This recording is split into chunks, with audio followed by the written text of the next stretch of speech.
কিছুদিন আগে কয়েকজন হচ্ছে নোবেল বিজয়ী একসাথে হয়েছে, একটা মিটিং করতেছে। তা বলতেছে যে মানুষের জীবনের জন্য দরকার এরকম সবচেয়ে প্রয়োজনীয় 2টা লাইন বলতে হবে, 2টা, এর বেশি বলতে পারবে না। তো অনেক হিসাব কিতাব করে অনেকজন বিজ্ঞানী তো নোবেল নিছে, সবাই একটা একটা একটা একটা করে বিভিন্ন জন বলছে। শেষে 2টা কথা সবচেয়ে বেশি পছন্দ হয়েছে, সবচেয়ে বেশি ভোট পেয়েছে। তার মধ্যে প্রথম কথাটা কোনটা জানেন? যে অবস্থায় আপনি আছেন শুকরিয়া আদায় করেন।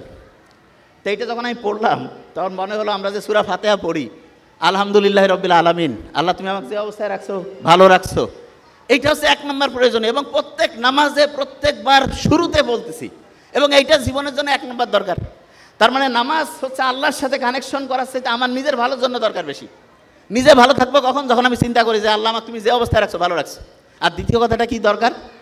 সেটা হচ্ছে মানুষ দীর্ঘদিন ভালো থাকতে পারবে, মানুষের ব্রেন সুস্থ থাকবে, মানুষ হচ্ছে উন্নতির দিকে যাবে কখন? যখন কেউ রেগুলার পড়াশোনা করে।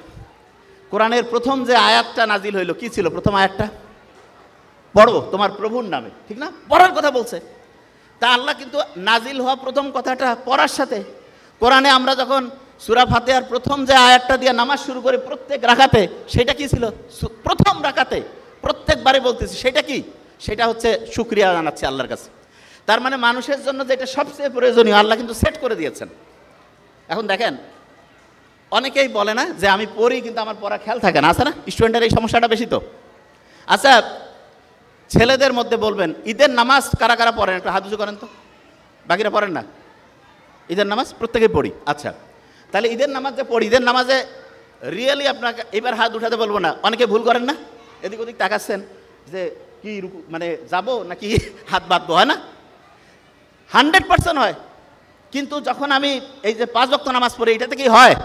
প্রশ্নই আসে না। কারণটা কি? কারণটা হচ্ছে, আপনি এখন বলতে পারেন যে ভাই আমরা তো ওই ঈদের নামাজ মাত্র সেরকম পড়ি নাই। আপনি হিসাব করে দেখেন, প্রত্যেক বছরে 2 বার করে আপনি ঈদের নামাজ পড়েন। আপনি যদি 20 বছর ধরে নামাজ পড়তেছেন, 40 বার পড়ছেন, কিন্তু তারপর আপনার খেয়াল থাকে না। কারণটা কি? কারণটা হচ্ছে ওই যে একটু আগে বলছিলাম, যা কিছু পড়ি 1 সপ্তাহ পরে 80% ভুলে যাই। আপনি ঈদের নামাজ পড়েন তো বছরে 2 বার, আপনার পড়ার যে টেকনিকটা, যে নিয়মটা, সেটা শর্ট টার্ম মেমোরিতে থাকে, লং টার্মে আর রিজার্ভ হয় না। কিন্তু আপনি রেগুলার যে 5 ওয়াক্ত নামাজ পড়েন, এটা আপনার লং টার্ম মেমোরিতে রিজার্ভ হয়ে যায়। এই জন্য ঈদের নামাজটা এইটা থেকে একটা পড়ার টেকনিক বের করা যায়। সেটা কি? অনেক স্টুডেন্ট আছে বছরে একটা চ্যাপ্টার পড়লো, 6 মাস নাই, আর হঠাৎ করে বই থেকে প্রশ্ন করছে, জিজ্ঞাসা করছে, উত্তর দিতে পারতেছে না। কেন পারে না? কারণ পড়াটা শর্ট টার্ম থেকে হারাই গেছে। লং টার্মে যদি পড়াটা রিজার্ভ করতে চাই, তাহলে যেটা করতে হবে সেটা হচ্ছে ভুলে যাওয়ার আগে রিভিশন দিতে হবে। আমরা যে নামাজ পড়ি প্রত্যেক দিন 5 ওয়াক্ত নামাজ পড়তেছি না, একে সূরা ফাতিহা ফির কমন দরকার কি? আল্লাহ তো কইতে পারতো যে দিনে 1 বার পড়বা, একটু করে পড়লে হবে। নো, 5 বার রাখছে এই কারণে। দেখবেন মুহাম্মদ সাল্লাল্লাহু আলাইহি ওয়াসাল্লামের একটা হাদিস আছে, দিনে যদি 5 বার কেউ গোসল করে তাহলে তার শরীরে কোনো ময়লা থাকে না। না, আমাদের শরীর যত দ্রুত ময়লা হয় তার চাইতে দ্রুত ময়লা হয় আমাদের ব্রেন। যে কি কোন ভাই, ব্রেন ময়লা হয়? হ্যাঁ। এবং ব্রেন যদি ময়লা হয় তখন হয় কি? ডিপ্রেশন হয়, অ্যাংজাইটি হয়, ঠিকভাবে ঘুম আসে না। তা ব্রেনটা পরিষ্কার করার জন্য প্রত্যেক দিন 5 বার গোসল করার চাইতে উপকারী জিনিস নামাজের ব্যবস্থা আল্লাহ করছেন। তার মানে নামাজ এটা ব্রেন পরিষ্কারের একটা সেরা বুদ্ধি। কিভাবে পরিষ্কার হয়? ওই যে বিজ্ঞানীরা দেখছে, নোবেল বিজ্ঞানীরা, যে সবচাইতে ভালো কোনটা? যে শুকরিয়া যদি থাকে, আপনি যখন নামাজে দাঁড়ান তখন যদি এই শুকরিয়াটা থাকে আপনার মধ্যে, যে আমি যা কিছু পড়ছি, যেই অবস্থায় আমি আছি, আল্লাহর কাছে আমি শুকরিয়া, আল্লাহ আমাকে তুমি ভালো রাখছো, অটোমেটেড দেখবেন যে আপনার মনের যে দুশ্চিন্তা, মনের মধ্যে যে খারাপ অবস্থা, এটা আল্লাহর রহমতে নাই হয়ে গেছে। দেখুন, বিভিন্ন সময় অনেক লোক আছে না, এই যে রোজার সময় রোজা রাখে অনেক সময়, আবার অনেকে বছরে 2 দিন করে প্রতি সপ্তাহে সপ্তাহে রাখে। বিজ্ঞানীরা দেখতেছে আমাদের শরীরের যে ফাইটিং সিস্টেম আছে না, রোগ প্রতিরোধ ব্যবস্থা, এইটা ওই যে গাড়ি ওয়ার্কশপে গিয়ে পরিষ্কার করে না, এরকম আমাদের রোগ প্রতিরোধ ব্যবস্থাটা পরিষ্কার করার জন্য যতগুলো সিস্টেম আছে তার মধ্যে নাম্বার 1 হচ্ছে রোজা রাখা। তা আল্লাহ যে বলছে যে রোজা তোমার জন্য ফরজ করছি, আর এটার যে কল্যাণ, এটা যদি তুমি বুঝতা। বিজ্ঞানীরা এখন দেখতেছে না, প্রত্যেক দিন আমরা যে রোজা রাখতেছি, প্রত্যেক মাসে যে এরকম করে এক্সট্রা যদি রোজা রাখি তাহলে আমাদের শরীরটা ক্লিন হয়ে যায়। তা এই জিনিসগুলো আমি এই কারণে বললাম যে আপনি ইসলামের সাথে যদি থাকেন তাহলে আপনি সবচাইতে বেশি উপরের দিকে যাবেন, সবচেয়ে বেশি সেরা হবেন। ওই যে সিটির কথা, খেলা আছে, খেলা রয়ে গেছে, পেটের মধ্যে খিদে লাগছে, আমি বুঝতে পারছি। একটা জিনিস আগে ক্লিয়ার করে দিই, ওই যে বক্সের মধ্যে যে 2টা সিটি পাইছিল, খেলারাই ফেলছেন এখনই, দেখছেন ব্রেন সব ধ্বংস হয়ে যাচ্ছে। এটা কেমন কথা? ওই সিটির মধ্যে প্রথম সিটিতে তো বলছে কত টাকা পয়সা লাগবে সব ছিল, দ্বিতীয় যে সিটি সেখানে কয়েকটা বুদ্ধি দেওয়া ছিল, অবাক হয়ে যাবেন। প্রথম বুদ্ধিটা ছিল তুমি যে অবস্থায় আছো হাসি খুশি থাকো। দেখেন তো, তুমি যে অবস্থায় আছো হাসি খুশি থাকো, এটা প্রথম অ্যাডভাইস দিয়ে রাখছে। ওই ও আচ্ছা, এটা বোধহয় অনেকের মাথায় আসে নাই যে ভাই ওই বক্সটা আসলো কোথার থেকে। বক্সটা আসছে আপনার মিশরের পিরামিডের নাম শুনছেন? আচ্ছা, অনেকে মনে করে মিশরের পিরামিডে বোধহয় লাশ থাকে না, এটা মনে করেন না অনেকে? আচ্ছা শুনেন, একটা মিশরের পিরামিড নিয়ে 2টা তথ্য দিই আপনাকে। নাসার নাম শুনছেন? ওয়াশিংটনে আছে নাসা, মহাকাশ গবেষণা কেন্দ্র। ওই সময় মিশরের মহাকাশ গবেষণা কেন্দ্র ছিল এই পিরামিডগুলো, সবচেয়ে বড় পিরামিডটা ছিল সবচেয়ে সেরা গবেষণা কেন্দ্র, মহাকাশের সাথে কানেক্টেড। এবং দেখেন, আপনি অবাক হয়ে যাবেন, ওই বড় যে পিরামিডটা একটা লাশও নাই, নাথিং। ফেরাউনের যে লাশ আছে না, ফেরাউনের লাশ কিন্তু আবিষ্কার হয়েছে বেশি দিন না, 1898 সালে, এবং আবিষ্কার হওয়ার তার প্রায় 77 বছর পরে 1975 সালে ফ্রান্সে নিয়ে গেছে ওই লাশ। আলাদা পাসপোর্ট দিছে, ও সম্মান করছে ফেরাউনকে, আলাদা পাসপোর্ট করে তাকে ওইখানে নিয়ে গেছে। ফ্রান্সে নিয়ে যাওয়ার পরে ওর লাশ কাটাছেড়া করলো, খুব দামি জিনিস তো, কত হাজার বছর ধরে আছে। তারপরে দেখে ওর ফুসফুসের মধ্যে পানি, এবং তার শরীরের মধ্যে যে চেঞ্জটা, ওইখানকার যারা হচ্ছে ফরেন্সিক মানে ডাক্তারদের মধ্যে একটা টাইপ আছে, তারা মানুষ মারা যাওয়ার কারণ কি ব্যাখ্যা করে লেখে, ফরেন্সিক মেডিসিন। তারা লিখলো যে এর হঠাৎ করে শ্বাসরোধ বন্ধ হয়ে পানিতে ডুবে মরছে। আল্লাহ বলছে না যে তোমার লাশ আমি অবিকৃত রাখবো, যতগুলো ফেরাউন কিন্তু একটা না, বহুগুলো ফেরাউন আছে। জানেন কি এটা? যখন বাংলাদেশের প্রধানমন্ত্রী প্রেসিডেন্ট থাকে না, এরকম মিশরের যে হেড তাকে ফেরাউন বলে। অনেকে মনে করে এটা বোধহয় কোনো লোকের নাম, নো। তো ওই যে ফেরাউন, সেই ফেরাউন যেটা ওই যে ফ্রান্সে নিয়ে গিয়ে পরীক্ষা করে দেখা গেল সে অবিকৃত অবস্থায় ছিল। অন্য সবগুলো ফেরাউনের কোনো না কোনো জায়গায় ডিস্টার্ব হয়েছে, কিন্তু সে একদম যে অবস্থায় ছিল ঠিক সেই অবস্থায়। আল্লাহ বলছে না যে আমি তোমাকে অবিকৃত রাখবো, ভবিষ্যতের জন্য দৃষ্টান্ত করবো, ঠিক সেটাই করছে। ওই যে পিরামিড, সেই পিরামিডের ভিতরে পাওয়া গেছিল হচ্ছে আপনার ওই যে ওই জিনিসটা, ওই বক্সটা। এবং ওই বক্স পাওয়ার পরে ওইখানে 2টা যে চিঠি, দ্বিতীয় চিঠির মধ্যে কি করছে? প্রথম কথা বলছে তুমি যে অবস্থায় আছো হাসি খুশি থাকো। এই যে নোবেল বিজ্ঞানীরা যে বললো মানুষের বেঁচে থাকা এবং ভালো থাকার জন্য সবচেয়ে দরকার, ওই কথাটা কি ছিল? এইটা না, যে হাসি খুশি থাকো, যে অবস্থায় আসে শুকরিয়া থাকো। দ্বিতীয় কথা কি ছিল?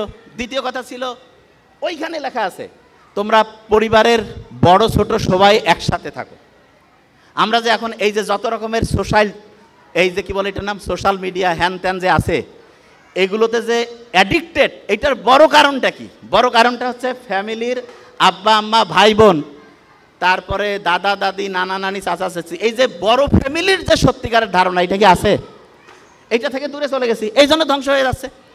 এখন এই 2টা যদি আমরা ঠিক করে ফেলি, তখন আপনার ব্রেইনের লাস্ট কথাটা বলবো। ব্রেইনের লাস্ট কথাটা কি সেটা একটু বলি। ব্রেইনের 2টা সাইড আছে, 2টা সাইড। একটা সাইড হচ্ছে ডান পাশ, এই ডান পাশটা মানুষকে বলে তুমি ভালো কাজ করো, মানুষের উপকার করো, বিপদে মানুষের পাশে দাঁড়ায় যাও। আর বাম পাশ যেটা আছে সেইটা লেফট সাইড, এটা হচ্ছে কয় তুমি একটু স্বার্থপর হও, লজিক দিয়ে চিন্তা করে, কয় যে তোমার থাকলে তোমার হবে, মানসিক দিয়ে লাভ কি? এ কয় মানুষের বিপদে যায় যদি তোমার জান যায়। লেফট যেটা, রাইট সাইড লেফট সাইড 2টাই দরকার আছে, কিন্তু চিন্তা করেন তো কোনটা মানবতার জন্য বেশি দরকার, রাইট না লেফট? রাইট। অন্যের বিপদে আগায় যাওয়া, মানুষকে হেল্প করা, এটা সবচেয়ে রাইটের কাজ। এবং দেখেন আল্লাহ যে বলছে মানুষকে আমি ডানপন্থী করে বানাইছি, ব্রেইনের দেখেন ডানপন্থী, যদিও ব্রেইনের ডান পাশটা শরীরের বাম পাশ, বাম পাশটা শরীরের ডান পাশ নিয়ন্ত্রণ করে, কিন্তু এটা ইন্টারেস্টিং।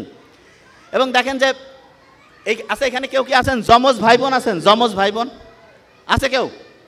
আচ্ছা, যমজ যদি কেউ থাকে দেখবেন যে যমজ ভাই বোনদের কিন্তু চেহারা সেম হইতে পারে, সেম, এমনকি ডিএনএ যে আছে সেটাও সেম হইতে পারে, কিন্তু ফিঙ্গারপ্রিন্ট সেম হবে না। এই পৃথিবীতে আদম আলাইহিস সালাম থেকে যত মানুষ আসছে তার মধ্যে কোনো মানুষের একজনের সাথে আরেকজনের ফিঙ্গারপ্রিন্ট মিলবে না। আল্লাহ কিন্তু কোরআনে বলছে যে আমি তোমার আঙ্গুলের ডগা পর্যন্ত পুনর্বিন্যস্ত করতে পারি। আল্লাহ কিন্তু কয়নি ডিএনএ আরএনএ এগুলোর কিছু কথা বলেনি, আঙ্গুলের ডগার কথা বলেছে। তা আমরা যে জিনিসটা বলবো যে একটা স্টুডেন্ট যদি অসাধারণ হইতে চায় তাহলে ইসলামের যে মূল কালচারটা মোহাম্মদ সাল্লাল্লাহু আলাইহি ওয়াসাল্লাম যেটা বলছে ঈশার নামাজের পরে ঘুমায় যাও, এইটা হচ্ছে সবচেয়ে সেরা। কারণ রাত 10টা থেকে ভোর 4টা-5টা এই সময় যে ঘুমটা হয় প্রত্যেক ঘন্টায় অন্য সময়ের দ্বিগুণ থেকে 3 গুণ বেশি রিসার্চ হয় ব্রেনটা, এবং ওই সময় আমাদের শরীরের রোগ প্রতিরোধ ব্যবস্থাটা বাড়ে। আর যেই রুমে আপনার সন্তানকে রাখবেন সেই রুমে একটু গাছ লাগাবেন, এবং পারলে জানালা দিয়ে গাছ দেখা যায় এরকম ব্যবস্থা রাখবেন। তাইলে কি হবে, আপনি শুনলে অবাক হবেন, আপনার মন খারাপ হইলে গাছের ছায়ার নিচে গেলে মনটা একটু ভালো হয় না? বিজ্ঞানীরা এখন দেখছে ফাইটোসাইট বলে একটা উপাদান আছে, সেটা আমাদের শরীরের যে রোগ প্রতিরোধ ব্যবস্থা ওকে যে উৎসাহিত করে, কয় আরও ভালো করে কাজ করো, মনটা তখন চাঙ্গা হয়ে যায়। সূর্যের আলোর নিচে প্রত্যেক দিন যাবেন, গেলে দেখবেন যে সূর্যের আলোর যে সানলাইট সেরোটোনিন ক্ষরণ হবে, মনটা চাঙ্গা হবে, কাজ করতে ভালো লাগবে। তার মানে আপনি ইসলামী যে বিধানটা আছে সেই বিধানটার সবচেয়ে সেরা জিনিসটা হচ্ছে রুটিনটা ঠিক করা। আচ্ছা, আমাদের দিনটা শুরু হয় কি ফজর থেকে না মাগরিব থেকে বলেন তো? দিনটা শুরু কখন? দিন মাগরিব। দেখেন ইসলাম যে সেরা তার শেষ উদাহরণটা দিয়ে শেষ করছি। ইসলাম যে সেরা তার প্রমাণ হচ্ছে আপনি যখন তারাবির নামাজ পড়ছিলেন, মাগরিবের ওয়াক্ত সূর্য কি হইলো, চাঁদ উঠলো, আপনি নামাজ শুরু করে দিলেন, ঠিক তো? এই যে মাগরিবের নামাজটা যে আপনি শুরু করলেন, আপনার মাগরিব থেকে দিন শুরু, এবং তারপরে রাতে ঘুমাইলেন, ভোরে সেহরি করলেন, সারাদিন গেল, ইফতার হইল, দিন শেষ। বিজ্ঞানীরা বলতেছে যে সবচেয়ে সেরা রুটিন বানাইতে চায় তার জন্য সবচাইতে সেরা রুটিন ফলো করার বুদ্ধি হচ্ছে মাগরিবের পরে সে রুটিন করবে। বিজ্ঞানীরা এখন দেখতেছে ডায়েরি। তার মানে দেখেন ইসলামের আল্লাহ কি সায়েন্টিফিক, কারণ মানুষকে বানাইছে তো আল্লাহ, এই জন্য মানুষের জন্য কোনটা সবচেয়ে কল্যাণকর সেটা আল্লাহ সেট করছে। এই জন্য রুটিন যখন করবেন, ডায়েরি লিখবেন, বাচ্চাকে শেখাবেন, ডায়েরিটা মাগরিবের পর থেকে লেখা শুরু করবেন। মাগরিব আপনার রাতে আপনি কখন ঘুমাবেন? অনেকে ঘুমাচ্ছে রাত 2টায়, হয় ভোরে উঠবে 5টা, হয় কি পাবে? জীবনে পারবে না, কারণ আপনার ব্রেনে 6-7 ঘন্টা ঘুম দরকার আছে।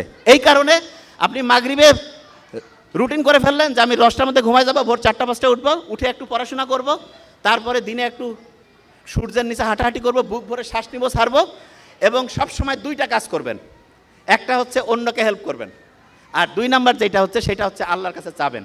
বিজ্ঞানীরা দেখছে 2টা কাজ কেউ যদি করে, লাস্ট 2টা কথা, একটা হচ্ছে কেউ যদি সবসময় অন্যকে বিপদে হেল্প করে, আর যদি কেউ হচ্ছে রেগুলার প্রেয়ার করে, তাহলে তার ডিপ্রেশন, অ্যাংজাইটি এগুলোর কারণে মৃত্যুর যে সম্ভাবনা 30% থেকে কমতে কমতে কমতে 0% হয়ে যাবে। তা আমরা আশা করি প্রত্যেকে ইসলামের নিয়মগুলো মানব এবং অসাধারণ জীবন ব্যবস্থার মধ্যে চলে যাব। Thank you so much. আসসালামু আলাইকুম।